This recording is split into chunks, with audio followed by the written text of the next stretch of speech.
Non, un collègue, c'était sa belle-sœur. Comme je l'ai vu j'ai été poussée à la première fête des Cours de Marne, je lui ai raconté. J'ai porté son t-shirt à 18 et c'est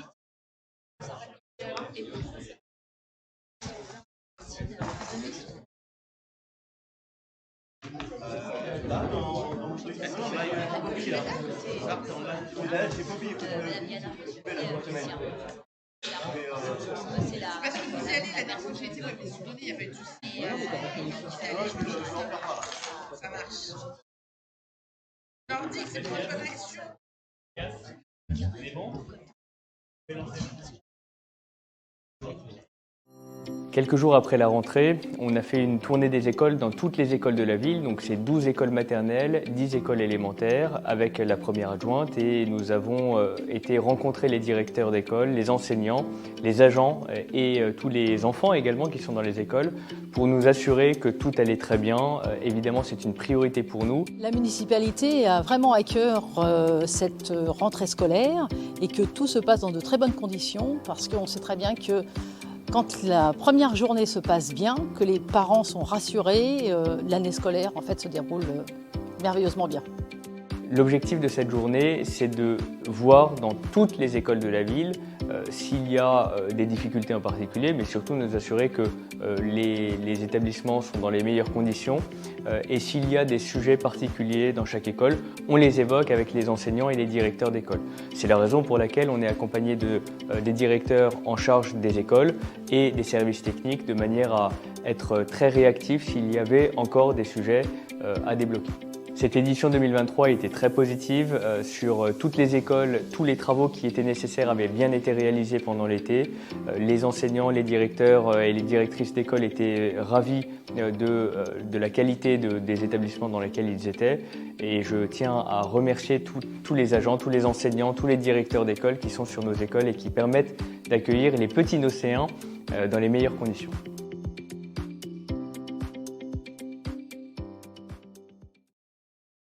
Mesdames et messieurs, bonsoir. Merci beaucoup à tous d'être présents. Si nombreux, nous accueillons ce soir plein de Pass Jeunes Citoyens qui sont venus et nous les remercions de leur présence. Alors, nous avons observé un petit silence parce qu'on a eu un petit problème technique. On n'avait pas le son de la vidéo en retour dans la salle du conseil municipal, mais en principe, les personnes qui étaient à distance sur les réseaux sociaux de la ville, parce qu'il faut savoir que les conseils municipaux sont des moments qui sont retransmis sur Facebook et sur la chaîne YouTube de la ville de Neuilly-sur-Marne. Il y avait donc le son. Donc pour vous expliquer rapidement, le conseil municipal, c'est l'instance qui se réunit entre une fois par mois ou tous les 1 mois et demi ou 2 mois, et c'est l'instance dans laquelle on délibère tous ensemble avec les élus ici présents sur les affaires qui concernent la commune, votre commune. Et pour valider votre parcours de Pass Jeunes Citoyens, je crois qu'il y a une remise des prix très bientôt, et c'est aussi pour ça que vous êtes très nombreux ici. Nous avons donc souhaité que les jeunes puissent participer, soit à des commémorations, soit à des moments forts de la démocratie locale, et notamment le conseil municipal. Donc bienvenue à toutes et à tous et nous allons commencer donc ce conseil municipal du 20 septembre 2023. Alors nous commençons d'abord par l'appel nominal. Monsieur Bakhtiari. Présent. Madame Amozig. Présent. Monsieur Lepont. Présent. Madame Page. Monsieur Slimani. Présent. Madame Lacroix. Présent. Monsieur Cressin. Présent. Madame Diaby. Monsieur Timofté, Madame Eftekari, Monsieur De Chauvigny, Madame Cissé, Monsieur Denis, Madame Gendard, Monsieur Morera, Madame Amar, Monsieur Bonnet-Meyer, Madame Kalatassane, Monsieur Mahé, Madame Bussolo-Pons, Monsieur Alté, Madame Marteneau, Monsieur Soronellas, Madame Cacher, Monsieur Page, Madame Ovaldé, Monsieur Pilon, Madame Pérouse, Monsieur Havé, Madame Personne, Monsieur Carrard, Madame Ancanca, Monsieur Jacobi, Madame Abadi, Monsieur Samoura. Madame Martial. Absent de pouvoir. Monsieur Hamache. Madame Amimer. Absent de pouvoir. Monsieur Ben Saïd. Je vous remercie. Donc nous ouvrons ce conseil municipal. Nous allons d'abord commencer par la nomination d'un secrétaire de séance. Si Monsieur Denis est d'accord, ce sera pour Patrick Denis. Et donc nous allons, donc il n'y a pas de questions diverses. Nous passons d'abord à l'approbation du procès-verbal de la séance du 6 juillet 2023. Y a-t-il des questions, des observations? Non, je mets aux voix. Y a-t-il des voix contraires? Y a-t-il des abstentions? 4 abstentions. Alors, le point numéro 1, donc les informations générales. Je vous fais un point sur différents éléments. Donc, la rentrée scolaire. Donc, la rentrée scolaire s'est très bien passée à Neuilly-sur-Marne. Nous avons 1750 élèves en maternelle et 2820 en élémentaire qui ont fait leur rentrée dans nos 22 écoles. Et c'était l'objet de la vidéo qui a été diffusée. Nous constatons une baisse dans nos différentes écoles et donc de manière générale, il y a moins d'enfants qui naissent et donc qui sont scolarisés par conséquent.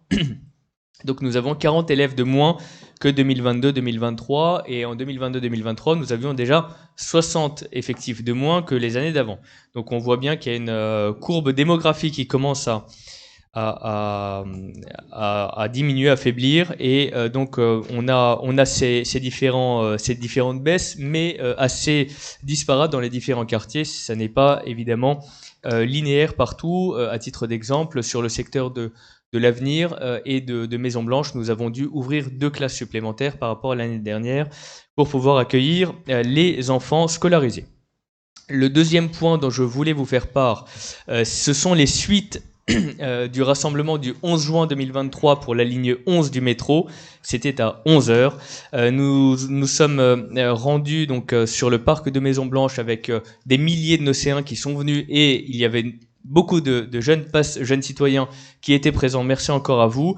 Nous avons donc franchi cette première étape de mobilisation et nous avons également eu l'engagement ce jour-là de la présidente de région Valérie Pécresse qui s'était engagée à faire voter dans le schéma directeur de la région Île-de-France le prolongement de la ligne 11. Et la majorité régionale a voté cette inscription dans le SDRIF-E, donc dans le schéma directeur de la région Île-de-France. Et donc maintenant, nous continuons notre mobilisation pour que le gouvernement suive et que le ministre des Transports donne également son accord pour inscrire le prolongement de la ligne 11 du métro dans le cadre du contrat de plan État-Région, le CPER.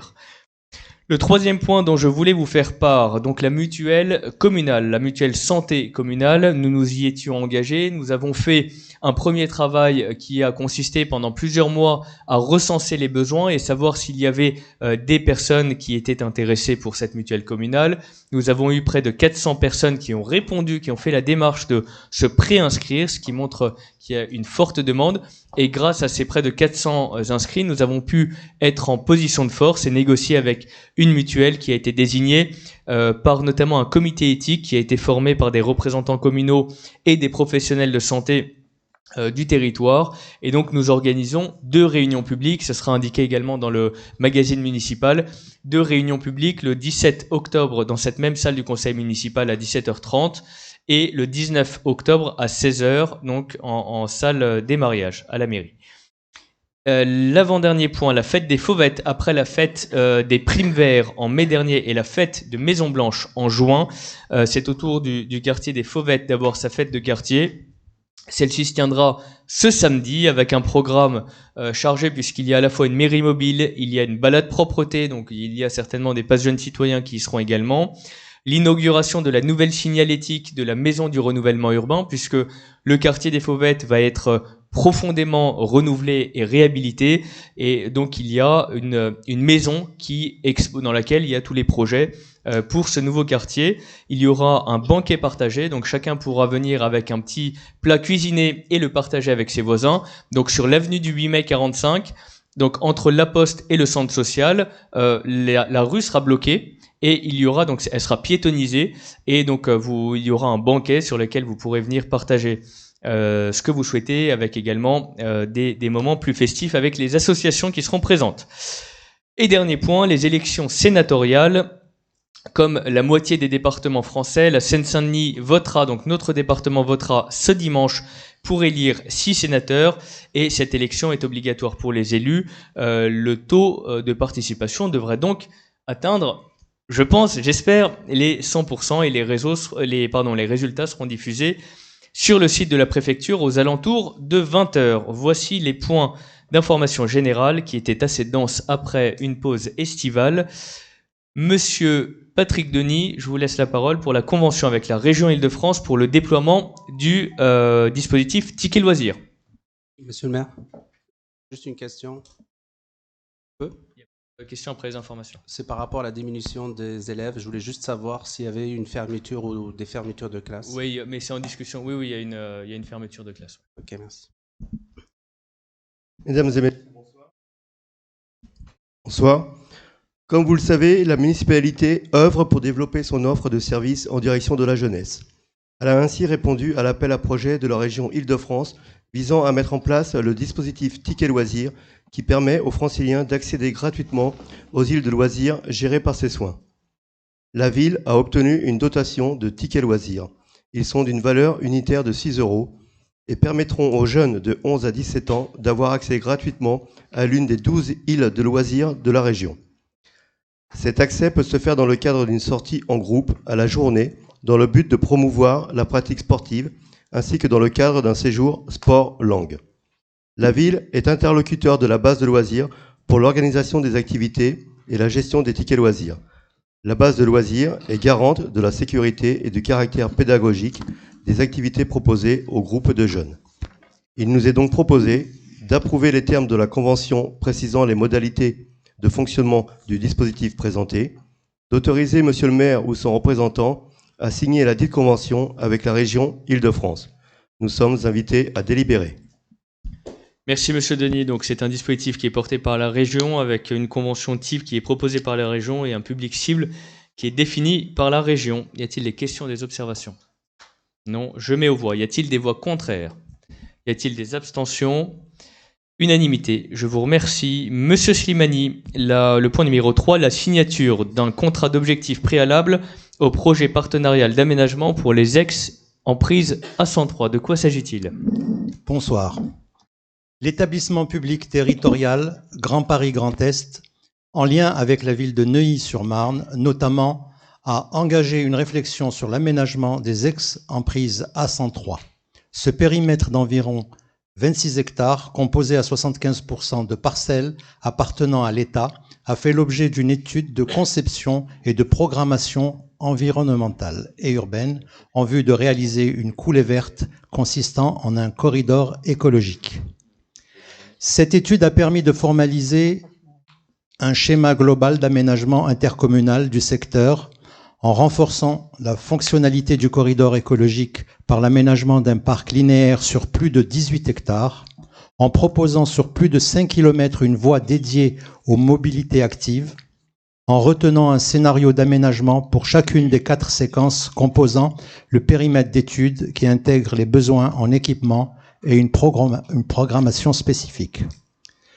Dans la continuité de cette étude, le président de GPGE et les 5 maires concernés ont sollicité le préfet de la Seine-Saint-Denis pour que soit mis en place avec l'État un projet partenarial d'aménagement, PPA, sur ce secteur afin de conserver la dimension multipartenariale de ce projet et notamment préserver le rôle des villes. Deuxièmement, engager les études préopérationnelles, dimensionnement et faisabilité nécessaires sur la base des orientations définies par l'étude plan guide et dont le financement peut être pris en charge à 50% par l'État via le PPA.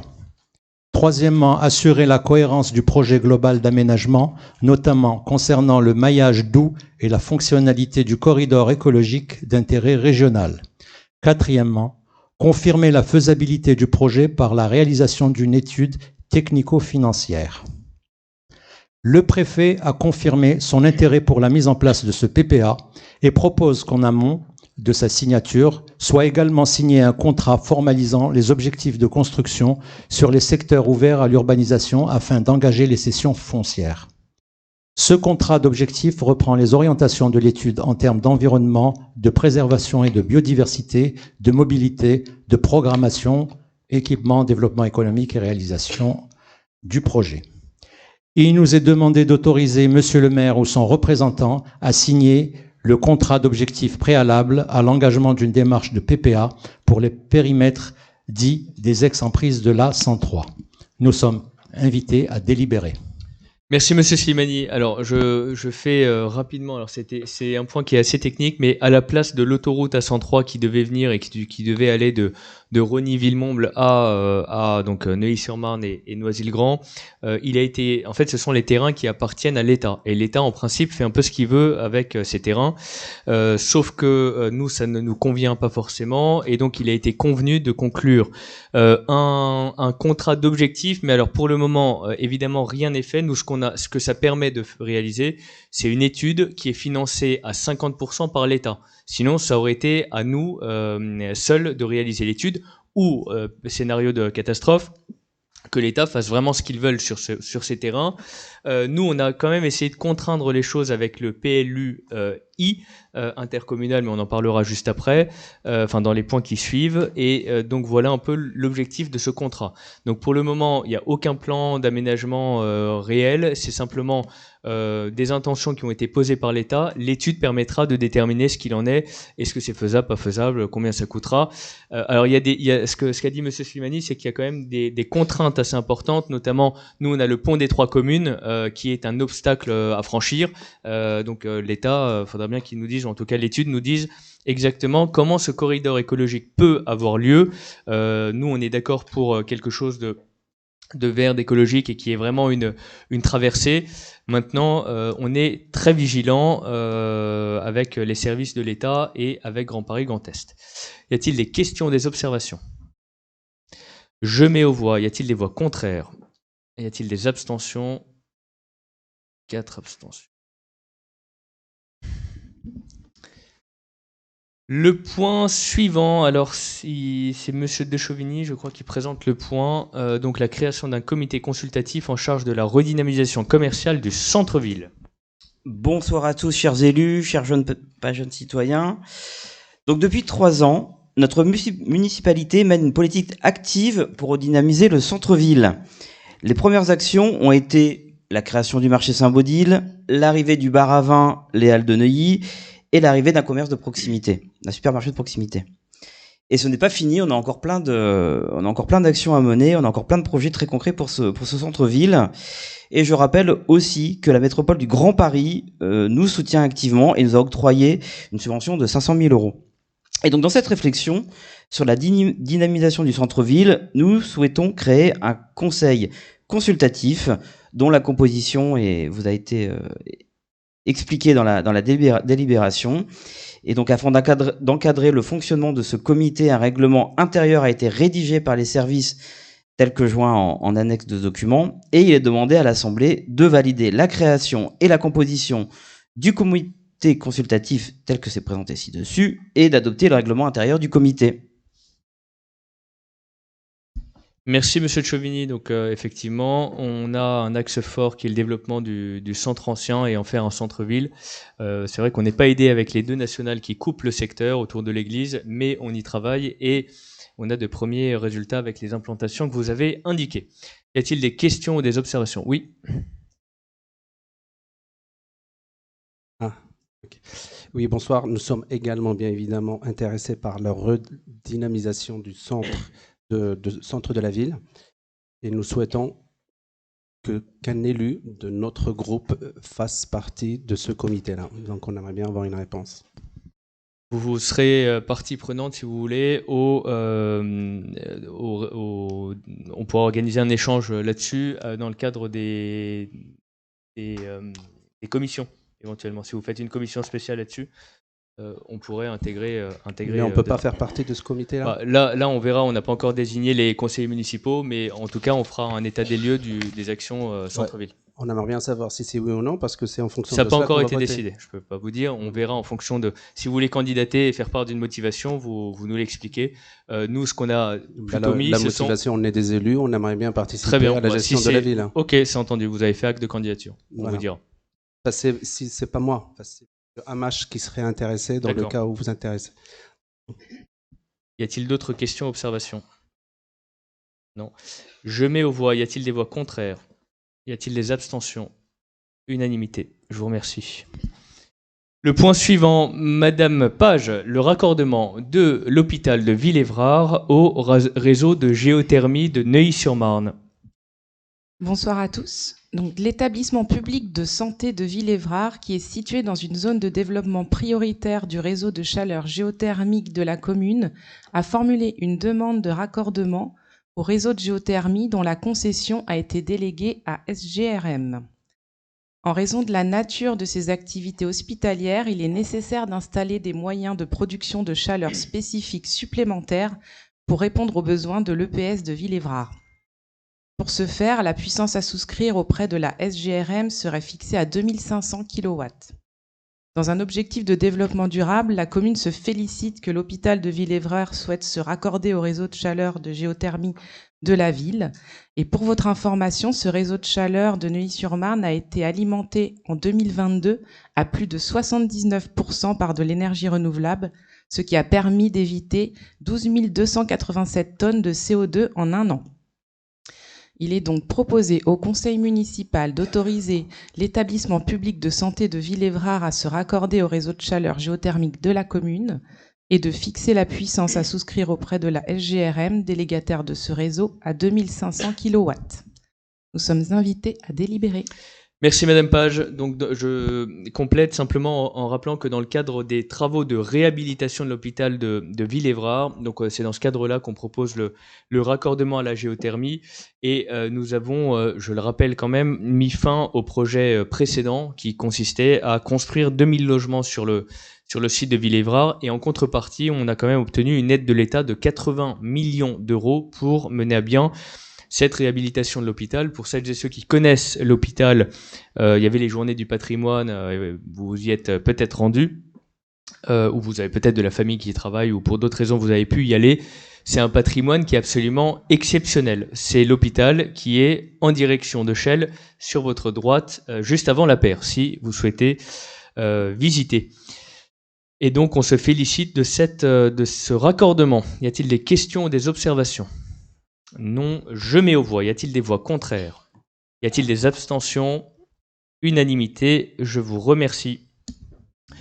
Le point suivant, Madame la Première Adjointe, sur les subventions pour les projets des écoles. Bonsoir à tous. Bonsoir aux pages jeunes citoyens. Bonsoir, messieurs, dames, les élus. Alors, un groupe de travail s'est donc réuni. Je rappelle que ce groupe est composé d'élus ainsi que des directeurs d'école. Donc, ce groupe s'est réuni afin de valider donc différents projets que les écoles ont formulés. Et donc, nous avons validé ces projets pédagogiques et nous avons donc attribué des subventions. 3 subventions ont été donc données, à savoir la réalisation d'ateliers de recyclage créatif pour l'école maternelle Les Papillons pour un montant de 300 €, la création d'une armoire de jardinage à l'école maternelle Paul Valéry pour un montant de 400 € et le renouvellement du fonds de livres de la bibliothèque de l'école, ceci donc sur l'école La Fontaine, pour un montant de 500 €. Les sommes correspondantes seront donc versées sur la coopérative donc des écoles et il nous est demandé d'approuver le versement de ces subventions. Nous sommes invités à délibérer, mais je ne pense pas qu'il y ait de problème. Merci Madame la Première Adjointe. Y a-t-il des questions ou des observations? Oui. Oui. Enfin, si, il y a juste une petite question, Madame Amozic. Je voulais juste savoir si vous avez refusé des subventions à certaines écoles ou toutes les écoles qui ont postulé, ils ont eu leurs subventions? Alors, quand les écoles nous fournissent un projet pédagogique précis, à savoir donc un tableau où il y a des recettes et des dépenses, nous sommes en général favorables au projet. Il peut y avoir donc des projets qui sont, alors je ne vais pas dire retoqués, mais que l'on demande de revoir parce qu'ils ne correspondent pas forcément donc à l'état d'esprit de cette case des écoles. Voilà. Mais dans l'ensemble, on va dire, allez, 98% des projets sont validés. Ou du moins, s'ils ne sont pas validés dans un premier temps, ils le sont validés par la suite, parce qu'en fait, après avoir, voilà, une fois que les enseignants ont retravaillé le projet. Non, rien. Merci pour ces précisions, Madame la première adjointe. Pardon. Y a-t-il des voix contraires? Y a-t-il des abstentions? Unanimité. Merci pour nos écoles. Et pour les projets. Madame Marteneau, le point numéro 7, la convention avec la CAF de la Seine-Saint-Denis pour l'échange d'informations dans le cadre du dispositif d'autorisation préalable à la mise en location. Bonsoir à tous. Donc, afin de renforcer la lutte contre l'habitat indigne, le législateur a instauré 2 dispositions permettant notamment aux communes volontaires de soumettre la mise en location d'un logement par un bailleur à une autorisation préalable ou à une déclaration consécutive à la signature du contrat. Ce dispositif comprend 2 volets, l'autorisation préalable de mise en location, la déclaration de mise en location.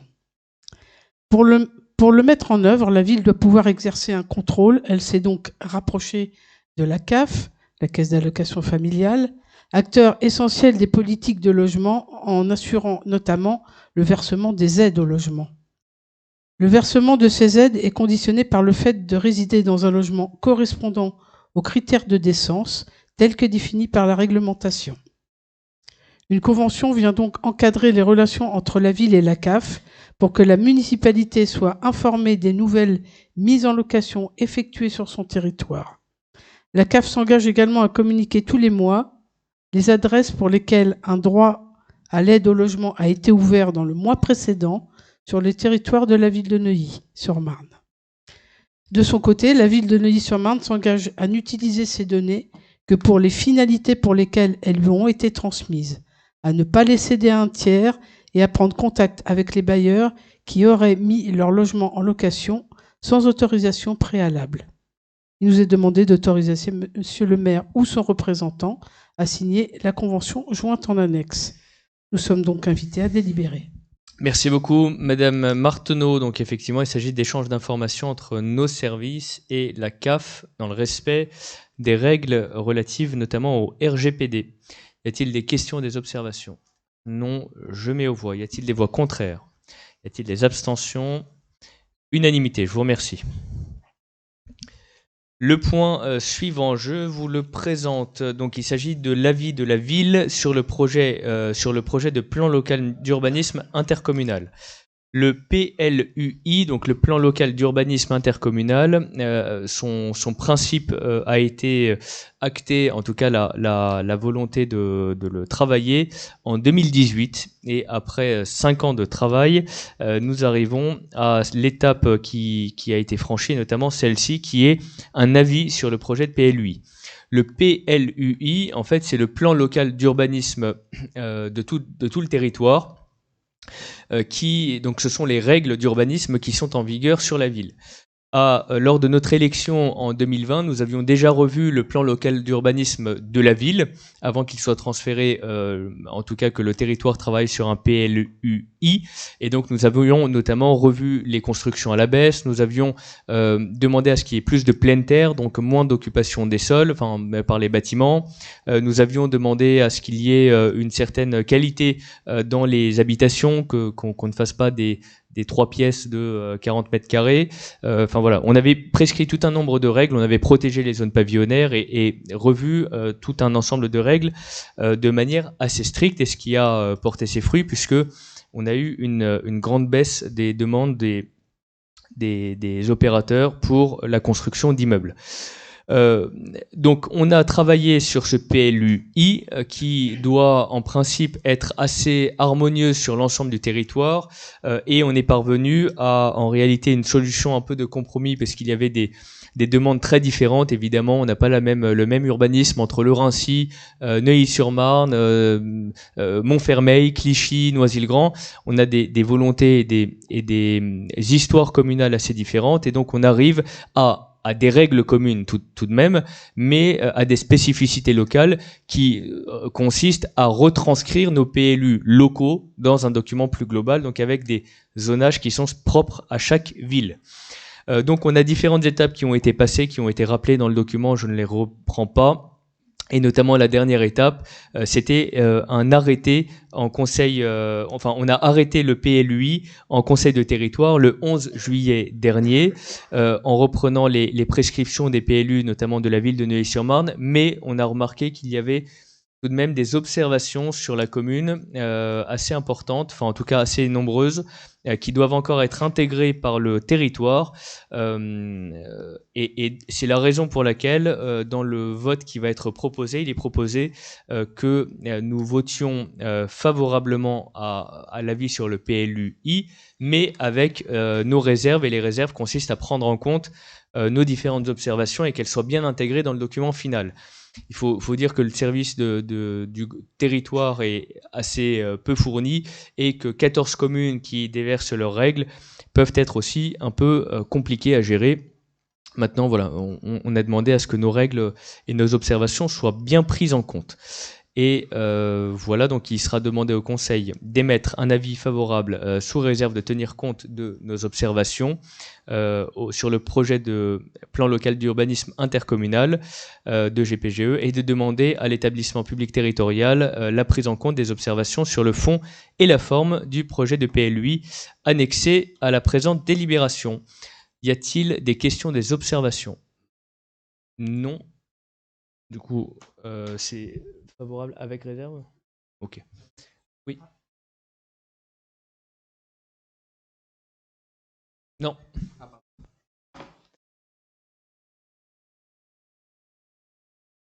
C'est les deux points des...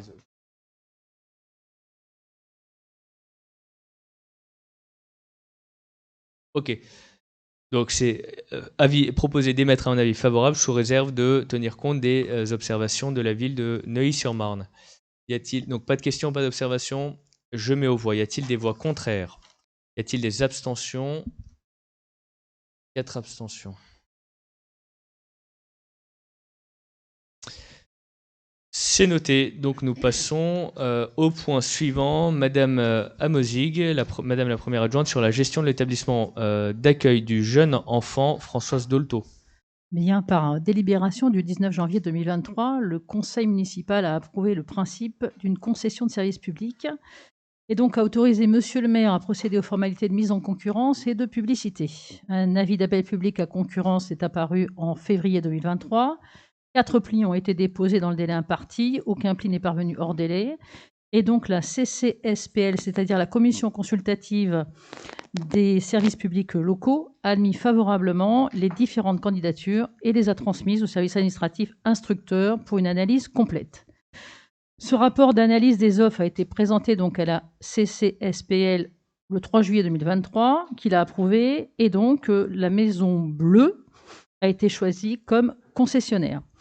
La Maison Bleue est une entreprise expérimentée. Elle compte déjà 2300 établissements sur le territoire national. Elle accueille 6000 professionnels, 20 000 enfants chaque jour. Et ce groupe est implanté dans 16 communes, dont quelques communes aux alentours, et semble donner donc satisfaction à ces collectivités. Cette proximité avec d'autres établissements d'accueil de jeunes enfants permettra d'avoir des facilités de remplacement en cas d'absence éventuellement de personnel. Au niveau de la gestion, nous avons donc, on va dire, étudié plusieurs cas de figure, et c'est vrai que ça nous a semblé donner, on va dire, satisfaction par rapport à nos critères. La Maison Bleue s'est engagée à mettre à la disposition de la ville 50 berceaux pour les Nocéens, et de plus, 10 autres berceaux seront réservés par les entreprises partenaires, donnant priorité à leurs salariés nocéens, afin de favoriser aussi l'optimisation du taux d'occupation et une baisse du coût de fonctionnement. Les bénéfices générés par ces éléments sont pris en compte dans l'économie générale de la concession. Le concessionnaire a fait part des mesures prises pour établir une gestion pédagogique de la structure, notamment avec un parcours d'intégration, de formation et de montée en compétence des personnels, mais également par la présence au sein de la société d'un référentiel pédagogique. Par ailleurs, plusieurs moyens de contrôle sur l'exploitant sont à la disposition de la municipalité. On y trouve par exemple donc des outils de suivi, un logiciel portant à la connaissance de la ville des réclamations, les remontées instantanées d'informations, les taux d'occupation et des modalités de contrôle qui sont droit permanent de contrôle technique, financier, qualitatif, afin de nous assurer à nous, on va dire, que ça soit le plus contrôlable possible. Bien entendu, si le concessionnaire venait à manquer à ses obligations contractuelles, le contrat prévoit des pénalités et, dans les cas les plus graves, une résiliation pure et simple. Cette concession a une durée de 4 ans. Elle prendra donc effet à l'ouverture de l'établissement, à savoir le 8 janvier 2024. Par conséquent, il nous est demandé de bien vouloir approuver le choix de la société La Maison Bleue, en qualité de concessionnaire de services publics pour la gestion de l'établissement d'accueil du jeune enfant Françoise Dolto, d'approuver les décisions du contrat de concession de services publics et ses annexes, et d'autoriser Monsieur le maire ou son représentant à signer le dit contrat et tout document s'y rapportant. Vous avez donc en pièce jointe le rapport sur le choix du concessionnaire, le rapport de présentation, la note de synthèse et le projet de contrat que je pense que vous avez donc lu et compris. Merci Madame la Première Adjointe. Donc il s'agit donc d'une nouvelle crèche. C'est une bonne nouvelle puisque ça nous permettra d'avoir 60 berceaux en plus, ce qui permettra de soulager quand même un bon nombre de familles océanes. Oui, effectivement. Je rappelle que nous avons donc 300 demandes chaque année et que nous pouvons répondre uniquement à un tiers des demandes. Et donc je pense que ces 60 berceaux supplémentaires vont rendre service à de nombreuses familles qui attendent un mode de garde pour pouvoir reprendre un travail. C'est vrai que dans la conjoncture actuelle, je pense que c'est très important. Absolument. Et ça fait suite à l'ouverture de la crèche Le Fil d'Ariane qui a été inaugurée en janvier ou février 2023, donc avec une quarantaine de berceaux à l'intérieur. Donc une très très belle crèche. Alors pour revenir à ce point-là, donc effectivement il y a eu un examen minutieux des différentes candidatures dans le cadre de la CCSPL, la commission qui est en charge de la délégation des services publics. Donc, il a été demandé, notamment dans le cadre de cette CCSPL, la prise en charge en tout cas l'installation de garde-fous importants. C'est un point qui est essentiel dans le cadre d'une délégation de service public, le délégant, donc la ville, doit garder, en tout cas nous on s'en est assuré, un contrôle fort dans le cadre du contrat proposé. Et c'est la raison pour laquelle on a aussi mis des outils de suivi, comme l'a dit Madame la Première Adjointe, à la fois technologiques avec des logiciels qui permettent d'avoir connaissance des réclamations, parce que il faut pas laisser un délégataire seul face aux réclamations, les remontées instantanées d'informations, le taux d'occupation, s'il y a des vacances, s'il y a des difficultés, les modalités de contrôle. Et dans ce cadre-là, c'est un véritable modèle qui permet une bonne gestion. On le voit au quotidien, nos crèches sont partout en France sont sinistrées, on n'a plus de personnel, enfin c'est extrêmement compliqué. Et l'avantage d'avoir un réseau en gros de crèches qui soit proche, c'est qu'en cas de difficulté de personnel notamment, il peut y avoir plus facilement des remplacements d'une crèche à l'autre et avec une flexibilité que notre modèle actuel ne permet pas d'avoir. Donc Madame la Première Adjointe l'a dit, donc 60 berceaux, 50 qui sont directement désignés uniquement par la commission d'attribution donc de la ville et 10 qui sont en priorité pour des nocéens qui travaillent dans des entreprises partenaires de la Maison Bleue. Et donc, on s'est renseigné évidemment avant de proposer ce modèle. Et donc l'établissement en question donne satisfaction aux villes aux alentours parce qu'il y a quand même des réseaux et des directions qui sont assez différentes de région ou de département à département. Et donc des villes de toute municipalité en réalité, que ce soit Montreuil, Neuilly-Plaisance, Fontenay-sous-Bois, Noisy-le-Grand, partout où on a enquêté autour de nous, la direction en question donne satisfaction. Donc c'est à la fois un modèle qui permet d'assurer d'avoir un modèle de garde d'enfants qui permette d'avoir 60 berceaux à disposition, avec un contrôle de l'ensemble des actions du délégataire, qui permet également évidemment d'avoir recours à du personnel qualifié et de qualité. Et là-dessus aussi, sur le personnel, on a mis des garde-fous dans le cadre du contrat, plus que dans d'autres concessions, parce qu'en réalité, on rédige notre propre contrat. Et on a aussi, donc effectivement, un service qui offrira nous l'espérons tous, en tout cas nous en faisons le souhait, et avec les contrôles nécessaires, d'une bonne gestion de l'établissement. Voilà pour le résumé. Y a-t-il des questions, des observations? Oui, monsieur Mache. Merci, bonsoir tout le monde. Le dogmatisme libéral, c'est un acte non sans conséquence qu'une privatisation d'un service public, ici de la petite enfance sur la ville. Nous continuons, pour notre part, à réaffirmer que le secteur privé n'est pas une solution durable pour les gérer. C'est de la prédation et n'a rien de philanthropique. D'autant que désormais, vous n'êtes pas sans connaître le scandale que vient de révéler l'enquête consignée dans le livre Baby Business de Bérengère Lepetit et Elsa Marmette sur la gestion pilotée par le profit que pratiquent les sociétés que prennent des marchés dans les secteurs des crèches. Les journalistes interrogent sur comment ces entreprises parviennent à atteindre des niveaux de rentabilité de l'ordre de 40% du chiffre d'affaires par place. Le fait qu'elles soient largement subventionnées par l'argent public via les caisses d'allocation familiale ou encore les exonérations fiscales de crédit impôt famille les contraint à une forme d'exemplarité qui ne semble pas ou plus être la règle ces dernières années dans de nombreuses structures, écrivent-elles. Vous avez argumenté qu'il y a un cahier des charges, une convention de DSP. Malheureusement, ça ne garantit rien, comme l'ont rapporté dans leur livre les témoignages des parents et des professionnels du secteur. D'ailleurs, dans un communiqué produit par la BPI en 2016, l'entreprise, les Maisons Bleues, se glorifiait de son développement, y compris à l'international. Je cite le communiqué. L'objectif est de poursuivre notre croissance en France et d'engager notre développement à l'international en visant les acquisitions structurantes. Le fonds d'investissement international Towerbrook nous apportera des atouts importants dans le cadre de nos ambitions internationales, déclarait Sylvain Forestier, président de la Maison Bleue. Pour préciser les choses, dans ce même communiqué, nous pouvons lire Towerbrook Capital Partners LP est un fonds d'investissement détenant plus de 7 milliards de dollars d'actifs sous gestion avec une forte expérience de création de valeur pour ses investisseurs. La société est implantée en Europe et aux États-Unis et investit principalement dans les sociétés européennes et américaines en capital privé par des mécanismes de financement structurés, autant vous dire, avec l'argent public, pour leur permettre de saisir les opportunités à tous les stades de développement des entreprises. En un mot, un retour sur investissement rapide par une productivité physique effrénée et de capter les financements publics. Nous ne vous faisons pas de dessin. Le profit sur le dos des enfants et sur fond d'argent public est leur moteur de leur croissance. Ce que vous nous apprêtez à faire voter par votre majorité revient à confier les clés d'un poulailler à un renard.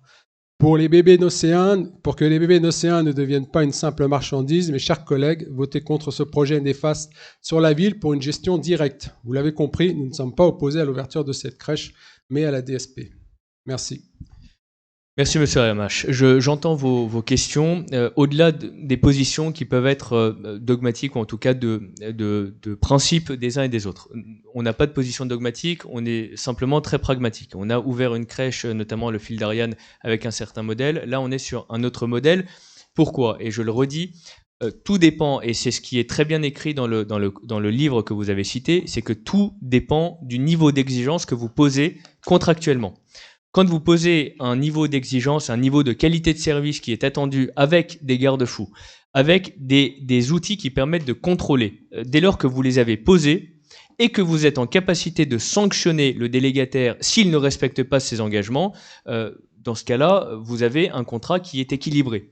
Quand vous avez aucun niveau de qualité de service posé, que vous n'avez pas les indicateurs, que vous n'avez pas les outils pour sanctionner, effectivement, là, le contrat peut devenir léonin et quelqu'un qui est plus fort parce que il aurait la puissance économique avec lui, pourrait l'emporter. C'est pas ce que nous avons souhaité et c'est la raison pour laquelle, je l'ai dit tout à l'heure, la CCSPL a posé des garde-fous forts avec des outils de gestion, avec des indicateurs qui permettent le suivi très précieux et minutieux de l'activité du délégataire, et il y a des clauses de revoyure dans tous les cas, et il y a des clauses qui permettent de mettre fin sans plus attendre s'il y a la moindre difficulté. Tout à l'heure, j'ai précisé ce qui a été dit très bien par Madame la Première Adjointe, c'est qu'on a des outils de suivi, notamment avec des logiciels qui portent à notre connaissance l'ensemble des réclamations et toutes les remontées d'informations de manière instantanée.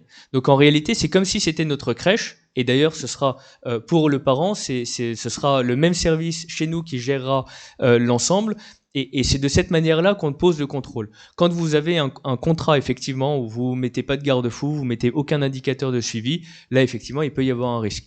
Dans notre cas, on a tout fait, et la CCSPLL, que je remercie pour l'ensemble de ses membres pour la qualité de leur suivi, et notamment les questions qui ont été posées, qui étaient très précises, et qui ont donné lieu à plusieurs échanges avec les différents candidats, nous a permis de garantir une qualité de force contractuelle en présence qui permet voilà, d'aller sur ce terrain. Mais j'entends ce que vous dites, il faut un niveau d'exigence très fort et c'est ce que nous avons souhaité poser. Monsieur Soronellas.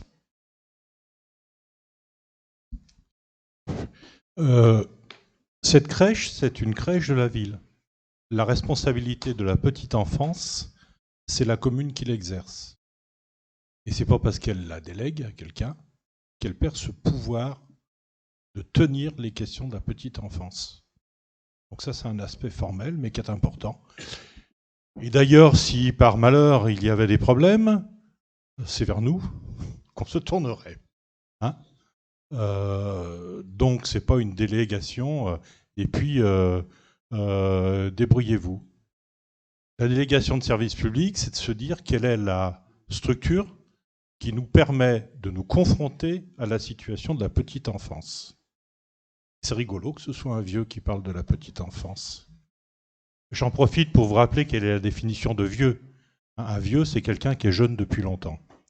Voilà. Donc, cela signifie que lorsqu'on est face à des difficultés de formation, de recrutement, de construction des process, de connaissance de la qualité de service, de connaissance de ce qu'en pensent les usagers,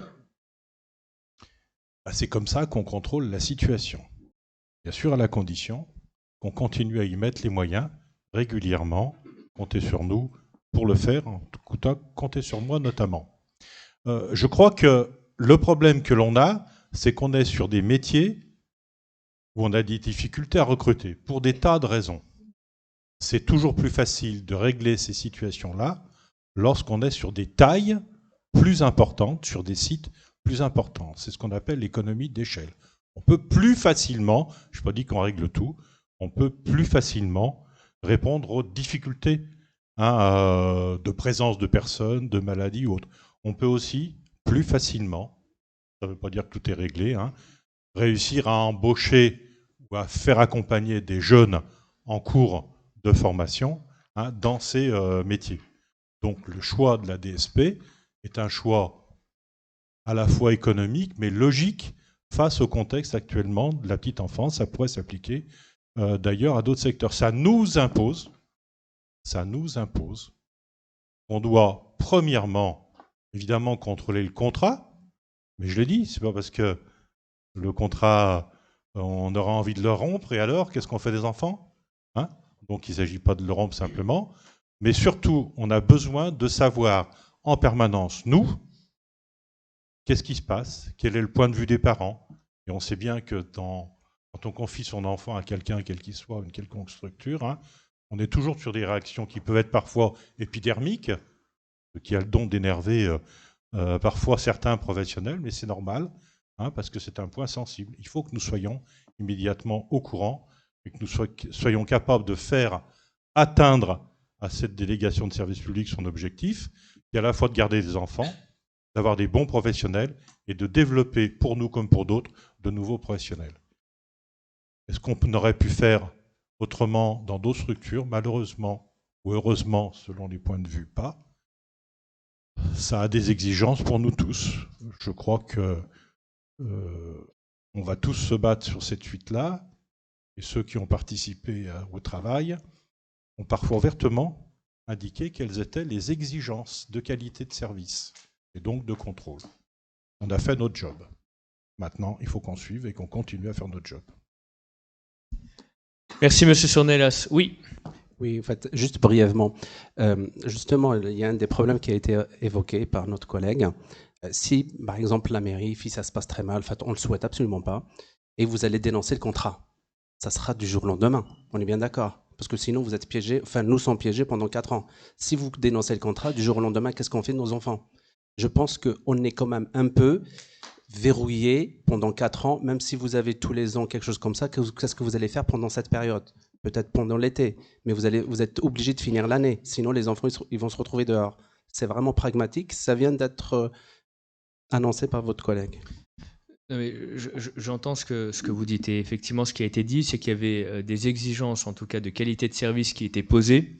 Et on a des outils de contrôle, de suivi immédiat. Donc en réalité, on ne va pas attendre que ça se dégrade fortement et en laissant faire pendant des mois avant de prendre une décision. Quand il y a des remontées d'informations immédiates, quand la brèche commence à se former, effectivement, là, il y a une intervention immédiate. Mais vous savez, dans tout établissement, que ce soit municipal ou pas municipal, il y a des incidents, mais qui sont réglés de niveaux différents. Et nous, notre volonté, d'ailleurs, Madame la Première Adjointe, ainsi que les élus qui sont en charge, notamment de la petite enfance et de l'enfance, c'est un peu votre quotidien de gérer les différents sujets. Alors parfois, c'est du personnel qui manque, parfois c'est des difficultés d'approvisionnement, ça peut être plein de choses différentes. Nous, ce qu'on pose, c'est un suivi constant. Et ce qu'a dit M. Soronella, c'est qu'il faut, une fois que le travail est fait en amont, il faut derrière le suivre. Parce qu'effectivement, si on ne le suit pas, on ne peut pas se rendre compte des signaux faibles qui nous permettent de dire « attention, là, ça commence à aller dans une mauvaise direction ».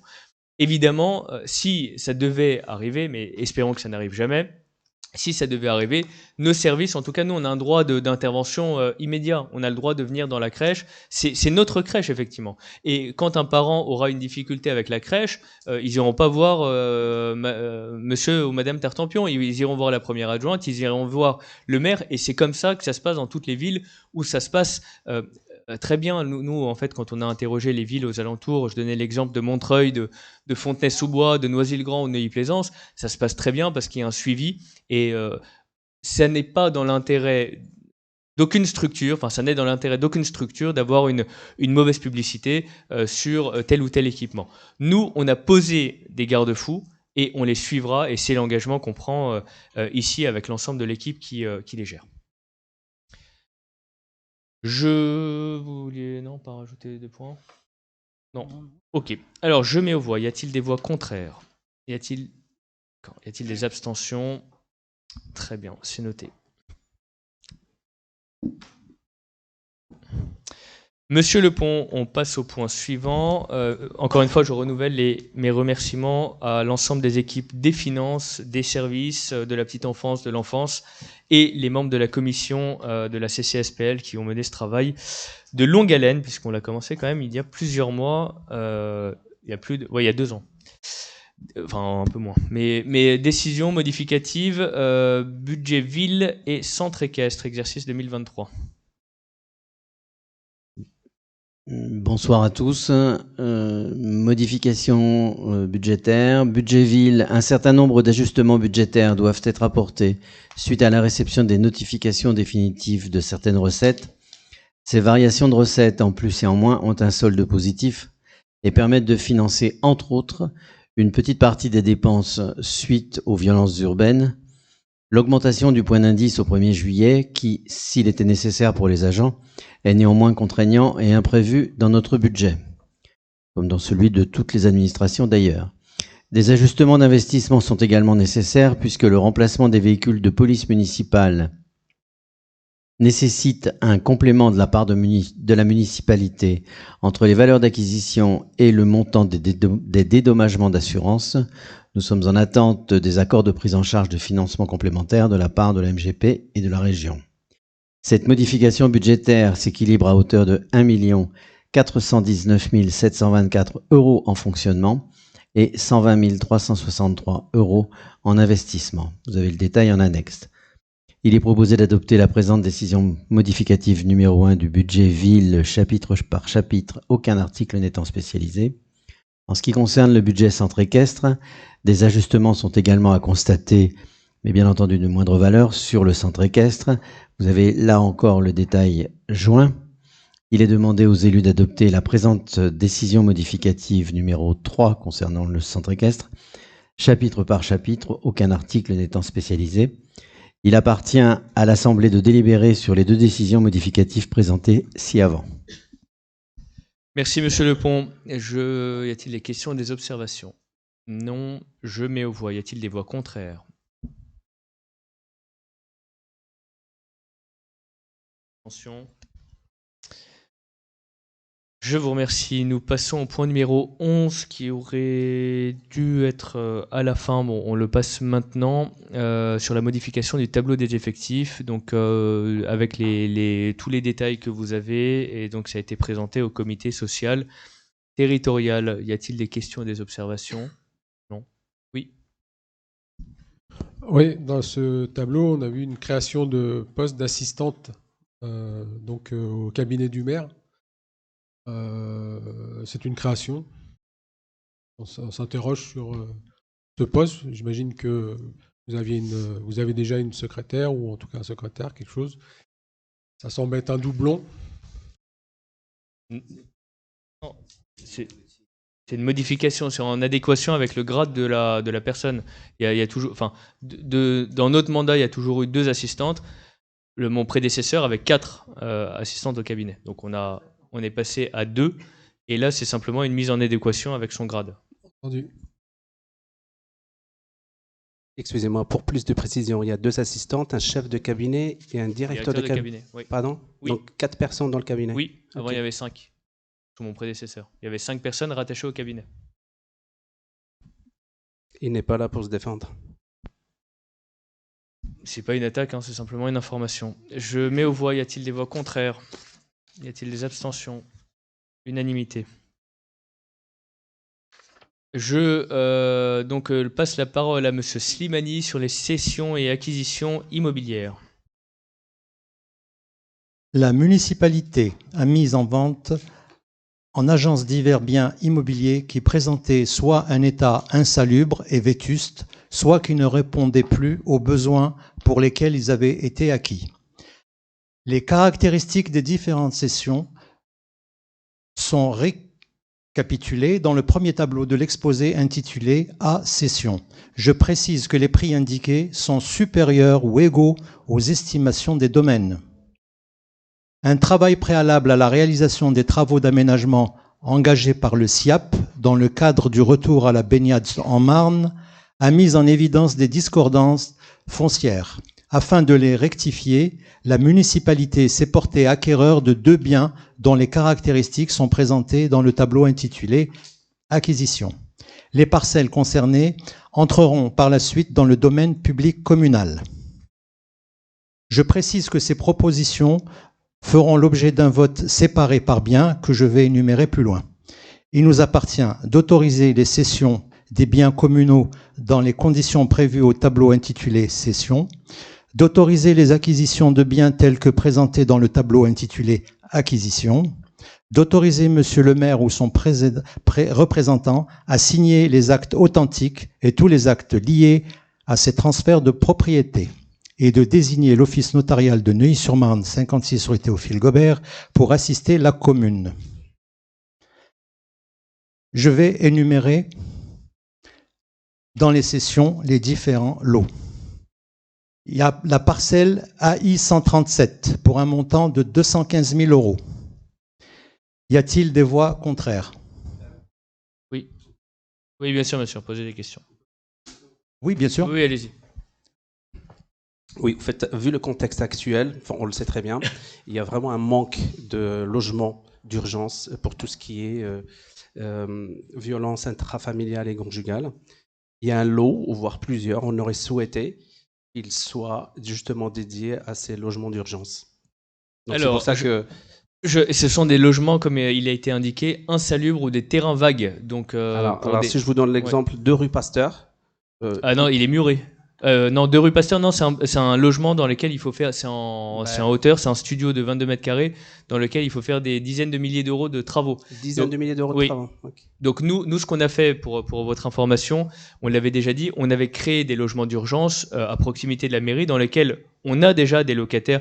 Donc ça, on l'avait créé en 2020 ou 2021, dans lesquels on fait tourner des personnes qui sont en situation à la rue, vraiment dans des situations d'extrême urgence. On a eu des personnes qui dormaient dans leur voiture avec avec leurs enfants, on avait des personnes, mais c'est un logement tremplin entre guillemets, vraiment d'urgence dans laquelle où une personne qui est victime de violence conjugale, le temps qui est simplement la passerelle vers un logement en dur. Et donc ce travail-là, nous on le fait dans le cadre de différents réseaux et notamment le réseau VIF pour les violences intrafamiliales. On travaille avec les bailleurs et ça nous permet de les reloger. Donc on a déjà créé ces logements d'urgence et en réalité quand on a les demandes qui nous sont renvoyées soit par le service logement, soit par l'intervenante sociale en commissariat qu'on a créée, donc qui est au commissariat et qui nous oriente, on a toujours la possibilité de reloger des personnes rapidement. Donc c'est vraiment tremplin.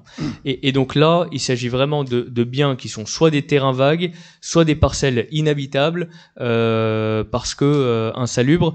Et il y a quand même un danger à ne pas en faire quelque chose. Donc quand la ville ne veut rien en faire, la difficulté c'est qu'on est, nous, tenus de murer ou en tout cas de faire plein de travaux si on ne les réhabilite pas, pour éviter notamment les squats. Et on a notamment des différents squats qui s'opèrent. Et donc c'est ensuite très compliqué judiciairement de libérer ces squats.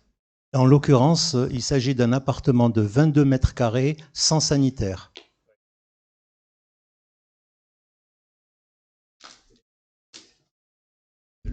Celui qui reprendra fera son affaire. S'il veut faire autre chose. Si vous estimez que vous avez assez, que nous avons assez de logements, enfin honnêtement, c'est pas. Je dis pas de logement, j'ai dit on a les 2 logements d'urgence qui permettent de faire vous en avez 2. Les tremplins. Vous en avez que 2. Franchement, c'est pas suffisant. Les logements d'urgence, quand ils nous sont orientés par l'intervenante sociale en commissariat ou par le service logement, on a toujours réussi à répondre à la situation. Dernièrement, il y avait un que vous avez, enfin pas dernièrement, il y a un certain moment, vous l'avez envoyé à l'hôtel. En attendant de régler sa situation. Après, nous, on a une demande d'une famille avec 3 enfants qui a du mal à se loger. Je peux vous en parler en privé. Ça rentre pas dans un 22 mètres carrés, monsieur Ben Saïd. Je le sais. Une famille avec 3 enfants, on peut pas le mettre dans un studio sans sanitaire. Monsieur le maire, j'ai bien parlé des logements d'une manière générale et je vous ai cité celui du rue de Pasteur. Mais il y a aussi des pavillons. Mais j'entends que ça coûte beaucoup plus cher. Non, c'est les pavillons. Il y a qu'un seul. Il y a un seul numéro pavillon et il est pas utilisable. Donc en réalité, le reste, donc ils sont murés, ils ont pas été utilisés depuis des années. Donc en réalité, il y en a pour des dizaines de milliers d'euros à réinvestir. Nous, ce qu'on fait, c'est qu'on a fait plutôt des conventions. On essaye de travailler avec les bailleurs pour que eux puissent reloger rapidement quand on a des situations d'urgence. Monsieur Slimani. Je continue. Donc. Pour la parcelle AI 137, le montant est de 215 000 euros. Y a-t-il des voix contraires? Y a-t-il des abstentions? Ok. Donc il y aura 4 abstentions pour chaque lot. Ensuite, la parcelle AL 423, 180 000 euros. Je passe au vote. Y a-t-il des voix contraires? Donc, oui. Des abstentions? La parcelle AB 208, 210 000 euros. Y a-t-il des voix contraires? Oui, 4.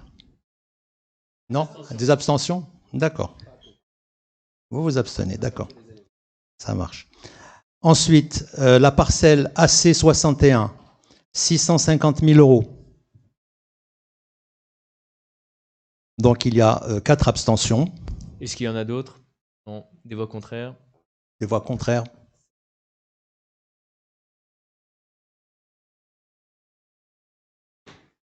Ensuite, la parcelle AI 642, 420 000 euros. Y a-t-il des voix contraires? D'autres abstentions? Donc que les 4. Ensuite, la parcelle AM101 pour 220 000 euros. Y a-t-il des voix contraires? D'autres abstentions? Ensuite, la parcelle AE111 pour un montant de 48 000 euros.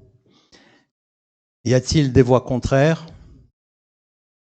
D'autres abstentions? On va passer maintenant au tableau B concernant les acquisitions. il y a la parcelle 398 et AB 400 pour la somme de 25 000 euros. Y a-t-il des voix contraires? Des abstentions? Autres? C'est sur les acquisitions. Hein. Ah. Ok, donc pour les acquisitions, donc c'est à l'unanimité. D'accord. La parcelle AB 413 pour un montant de 20 000 euros. Y a-t-il des voix contraires? Des abstentions? C'est bon. Merci Monsieur Slimani, merci pour cette délibération un peu technique. Monsieur Pilon, à vous pour le renouvellement d'une convention partenariale avec l'association Aurore, et ça fait le lien avec l'intervenante sociale en commissariat dont je parlais juste avant. Effectivement. Bonsoir Monsieur le maire, mesdames et messieurs les élus, chers collègues. Par délibération du 8 septembre 2021 et dans le cadre de ce conseil local de sécurité et de prévention de la délinquance et de la radicalisation, et de ses nombreux groupes de travail, le conseil municipal autorisait la signature d'une première convention de partenariat avec l'association Aurore, association qui, je le rappelle, est reconnue d'utilité publique et qui propose un dispositif nommé Asteria à destination des jeunes, filles et garçons, mineurs ou jeunes majeurs inscrits dans des conduites à risque, mais qui s'adresse aussi à leurs familles ou encore aux différents professionnels confrontés à cette problématique. Le bilan des 12 derniers mois reste très positif.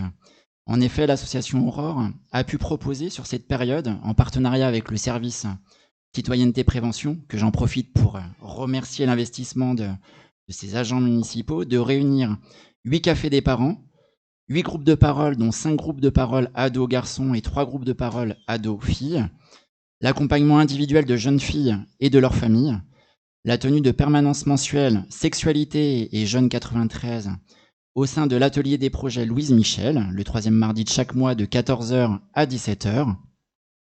Des interventions également au sein des 3 collèges de la ville pour chacune des classes de 4e et de 3e, mais aussi l'animation du ciné-débat lors de la projection Plan Sous, qui est un très bon outil de prévention, à l'auditorium en partenariat avec le CCAS et le réseau violence intrafamiliale.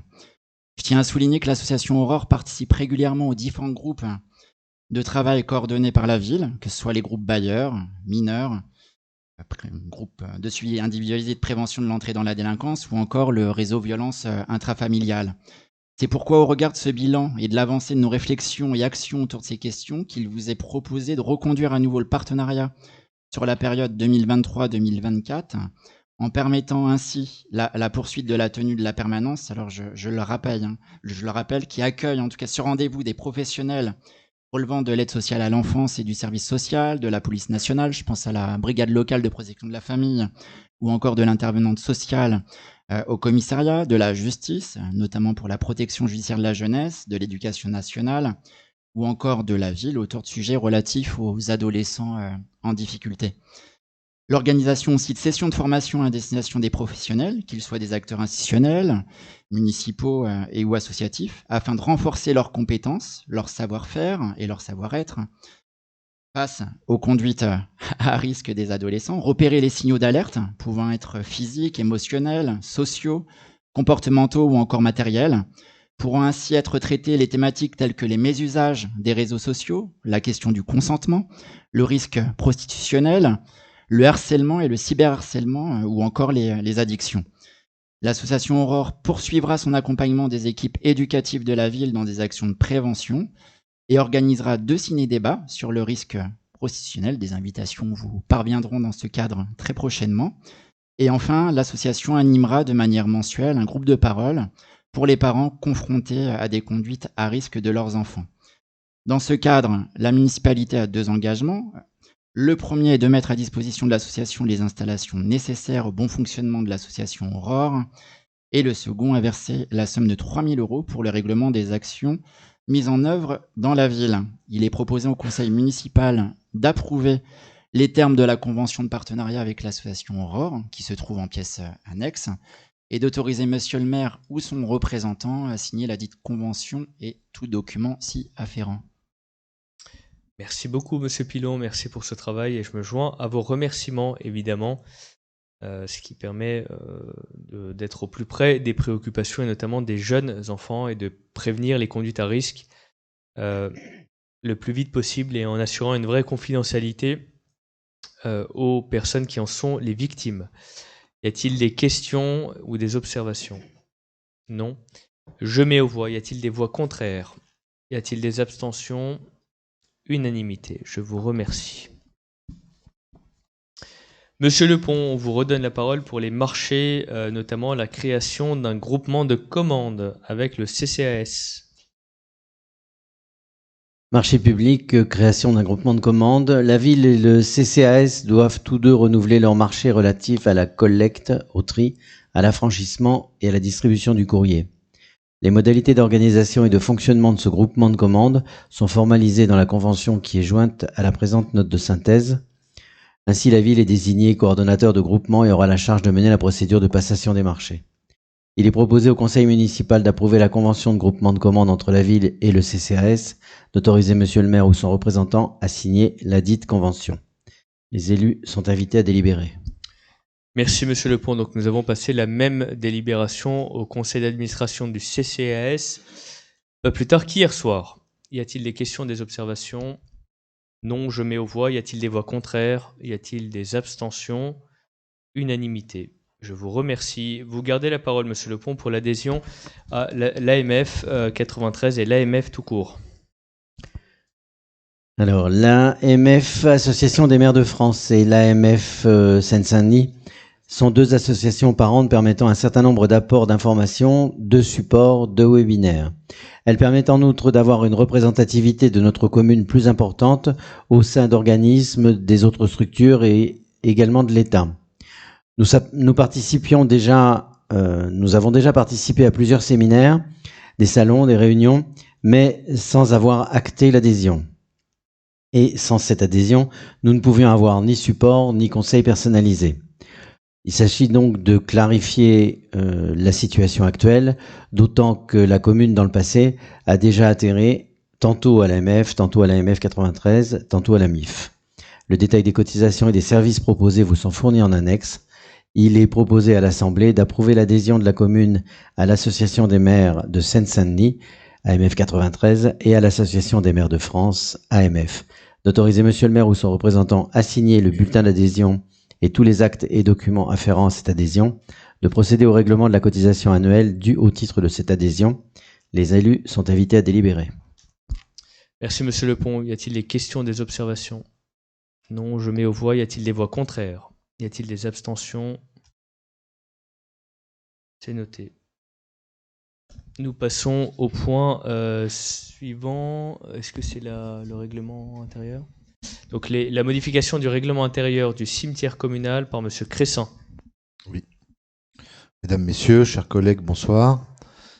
La modification du règlement intérieur du cimetière communal. Les règlements du cimetière communal, des sépultures et de la police des funérailles sont en vigueur depuis l'arrêté municipal numéro 86-47 du 30 janvier 1986. Il est donc nécessaire de l'actualiser avec les nouvelles lois et réglementations des sépultures et de la police des funérailles et de prescrire toutes les mesures nécessaires pour assurer la sécurité, l'hygiène, la décence, le respect, la tranquillité et le maintien du bon ordre dans le cimetière. J'ajoute que la modification du règlement intérieur permettra de garantir la dignité des lieux. Il nous est ainsi proposé d'adopter le nouveau règlement intérieur du cimetière communal tel qu'il est joint en annexe à la présente délibération. Nous sommes donc invités à délibérer. Merci Monsieur Cressan. Y a-t-il des questions, des observations? Non, je mets aux voix. Y a-t-il des voix contraires? Y a-t-il des abstentions? 4 abstentions.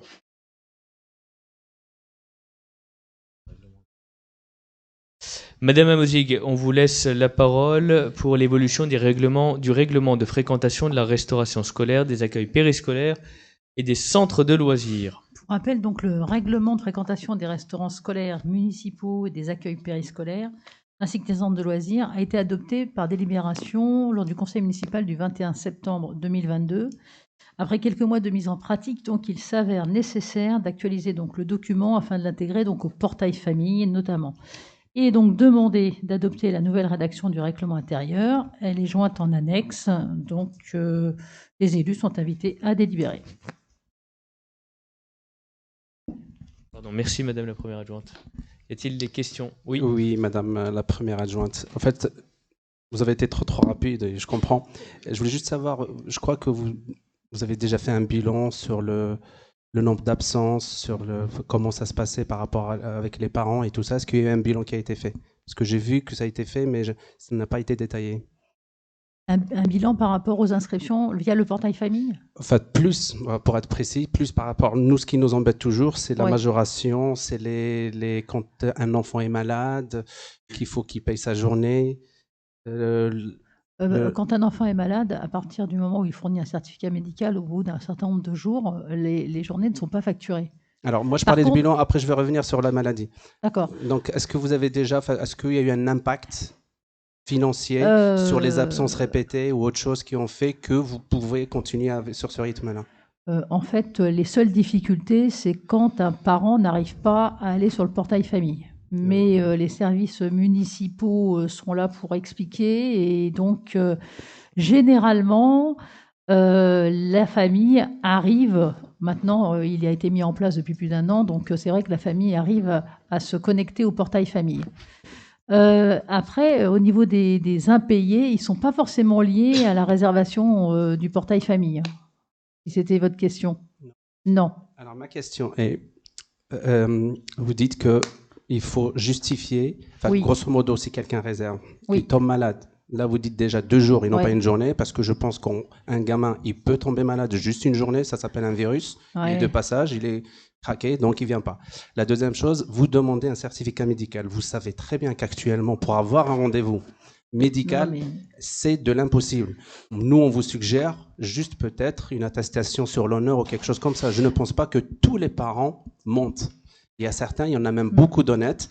Et franchement, 2 jours, c'est beaucoup pour la maladie. Et puis, exiger certificat médical, franchement, est-ce qu'on en a vraiment besoin? Ce point avait été abordé par les parents lors de la réunion que nous faisons tous les ans avec eux. Et c'est vrai que malheureusement, on ne peut pas toujours faire du cas par cas parce que ça représente quand même un certain nombre d'enfants sur la ville. Malheureusement, je dirais la règle, c'est la règle. Et on comprend bien la difficulté. Les parents nous avaient exposé aussi ce problème, le nombre de médecins, la difficulté de pouvoir avoir un certificat médical. Mais ça devient après trop complexe à gérer en fait. En début de séance, j'avais notamment indiqué le nombre d'enfants dans nos écoles. On a plus de 4500 ou 600 enfants, je vais vous donner le chiffre exact. On a donc 2820 et 1750. Ça doit faire 4570 si je calcule bien. Donc ça fait un nombre d'enfants extrêmement important. Les services municipaux sont là pour faciliter les choses. Évidemment, il y a des discussions. On essaie de faire autant qu'on peut de la flexibilité et de la souplesse selon les situations. Je peux pas donner ici tous les cas de figure qui sont très personnels qui sont rencontrés par les services, mais il y a de la flexibilité autant que faire se peut. Maintenant, il faut quand même une règle. Et au bout d'un moment, c'est comme pour un arrêt de travail. Quand on est en arrêt de travail, s'il suffisait simplement de faire une attestation sur l'honneur en disant qu'on est en maladie, ce serait un peu différent. Et il y a la même difficulté d'avoir des rendez-vous avec le médecin. Là, il s'agit de la même manière d'avoir un rendez-vous médical. Généralement, quand un enfant est malade aussi, on essaye d'aider, en tout cas, d'aller voir un professionnel de santé. Il faut quand même des règles. Et donc, l'objectif, et ça avait été dit en tout début quand ça avait été mis en place avec les parents d'élèves, l'objectif n'est pas du tout financier. L'objectif est de permettre qu'il n'y ait pas de majoration. L'objectif, c'est pas d'avoir des majorations. L'objectif, c'est d'avoir un système qui évite le gaspillage, qui permette d'avoir un certain nombre de visibilité sur la quantité qui est utilisée, parce que le montant du gaspillage alimentaire est phénoménal.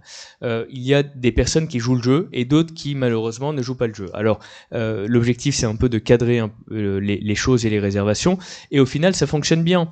Il y a eu, c'est vrai, les 2 premiers mois d'un peu d'adaptation, et c'était un peu artistique en termes de nombre de réservations. Mais là, on passe sur de bons taux. Et effectivement, quand vous demandez si on avait fait un bilan, oui, on a fait un bilan. Et à la fin de l'année, c'était beaucoup mieux qu'en début d'année. Il faut se dire aussi qu'il y a des spécificités par école. Il y a des écoles sur lesquelles il y a un vrai travail d'explication qui est fait, et ce travail d'explication est peut-être à améliorer sur certaines écoles. Mais de manière globale, on a quand même des résultats qui sont satisfaisants, et quand une personne a du mal à aller sur le portail famille, nos services sont là, il y a toujours les formulaires papier qui sont présents, et je rappelle qu'on peut réserver sur toute l'année et annuler même 2 jours avant. Donc ce qui permet quand même d'avoir une souplesse d'organisation, parce qu'effectivement, ce qui nous avait été dit au début, c'est que il fallait adapter quand les réservations n'étaient annulables que 4 jours avant. Ouais. Donc on est revenu en travaillant avec les services, en dialoguant avec les parents, à quelque chose de plus simple et de plus souple. Voilà, et ça marche bien. C'est-à-dire qu'un parent qui veut annuler, par exemple, pour le lundi, il a jusqu'au dimanche soir pour le faire. Enfin, oui, pratiquement dimanche pour le faire. Enfin, samedi. Voilà. Non, mais on a essayé d'être le plus souple possible, mais c'est vrai qu'en fait, voilà, pour les annulations, on a essayé d'être le plus souple possible, parce que c'est vrai que c'était quand même très contraignant. Et quand les familles comprennent un peu le système, à savoir, bon, je réserve pour toute l'année et j'annule donc 2 jours avant, je pense que c'est un peu mieux. Juste, on ne peut pas comparer le monde du travail avec les enfants. Quand on a des enfants, ils tombent malades, et bien sûr, il y a aussi les parents. Il y a aussi les parents qui vont rester pour garder leurs enfants, et en plus, il faut qu'ils payent la cantine parce qu'ils l'ont pas annulé.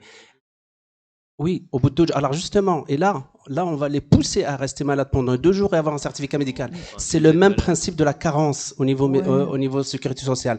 Nous, on demande la souplesse. Si vous faites au cas par cas, c'est dommage, parce que la règle, elle doit s'appliquer à tout le monde. Non, c'est pas ce que j'ai dit. J'ai dit qu'on examinait les situations spécifiques de chacun. Voilà. Là, il vaut mieux mettre un jour d'arrêt de maladie. C'est Ben Saïd. Et honnêtement, prendre rendez-vous. Je sais pas si vous avez l'occasion de prendre rendez-vous avec un médecin. Vous attendez une semaine. Minimum. Ça dépend des situations, mais à des situations. Ok. Non, mais ça dépend. Mais il faut aller aux urgences. Non, mais je vous assure que vous savez pas ce que ça veut dire. Je sais très bien ce que ça veut dire, Monsieur Ben Saïd. Donc ne soyez pas. Non. Ne prenez pas ce ton-là. C'est la fin du conseil municipal. Je parle des enfants nocéens. Ça concerne pas mes enfants. Ils sont. C'est entendu. On vous fera un bilan un peu plus précis pour vous dire exactement combien il y a de familles qui ont fait des Je vous assure, Madame Amozic, vous m'avez dit la même chose il y a 1 an, que vous allez faire un bilan. C'est pour ça que je vous ai demandé le bilan au début. Donc j'en rêve, j'aimerais bien savoir, pour voir si justement s'il y a des déviations, s'il y a des abus. S'il n'y a pas d'abus, autant assouplir Monsieur Ben Saïd, si vous voulez une réponse complète, n'hésitez pas à nous la solliciter en amont. Madame Amozic, elle n'a pas son bilan dans la poche. Donc là, l'objet, c'est simplement une modification du règlement intérieur en intégrant le portail famille sur un règlement intérieur qui avait déjà été voté. Donc en fait, si vous voulez un bilan, n'hésitez pas à nous le demander, et on le fait en début de séance ou sur un prochain point. En tout cas, Madame Amozic a bien la demande, et on travaillera avec les services Monsieur pour communiquer les éléments. Vous en parlez, je vous assure que je veux bien respecter. Je respecte tout. Alors donc, je veux bien poser la question, mais vous savez très bien qu'il faut 4 jours ouvrés.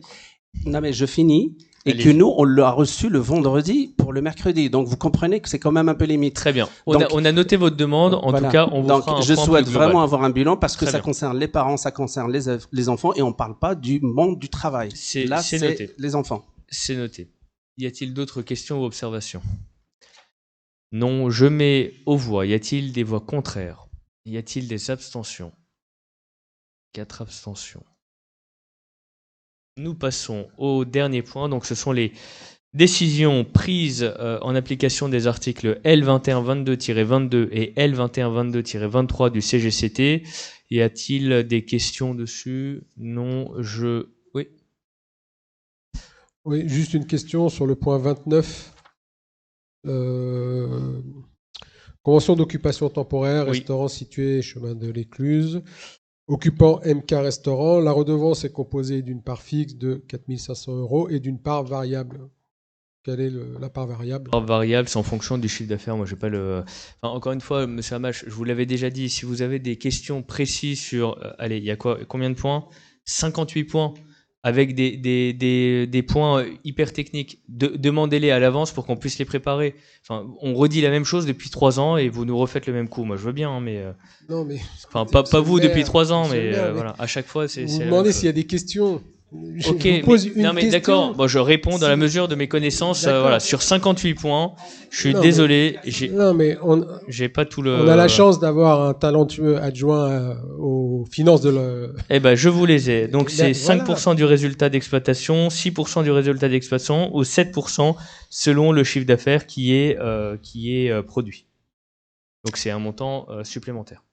Merci. Voilà. Je vous en prie. N'hésitez pas, je le redis une dernière fois, à nous poser la question en amont, comme ça on vous donne des réponses précises cette fois. Merci Monsieur le Directeur général des services, Monsieur le maire, pour votre réactivité. Donc là, vous vous engagez à ce qu'on peut vous envoyer les questions après réception. Non, mais attendez, il y a un règlement intérieur du conseil municipal. Donc c'est 4 jours avant. Non, mais c'est pas questions diverses. Je parle des questions par rapport au conseil municipal. Monsieur Ben Saïd, vous respectez le formalisme qui a été voté en début d'installation de conseil municipal et on fait dans les règles.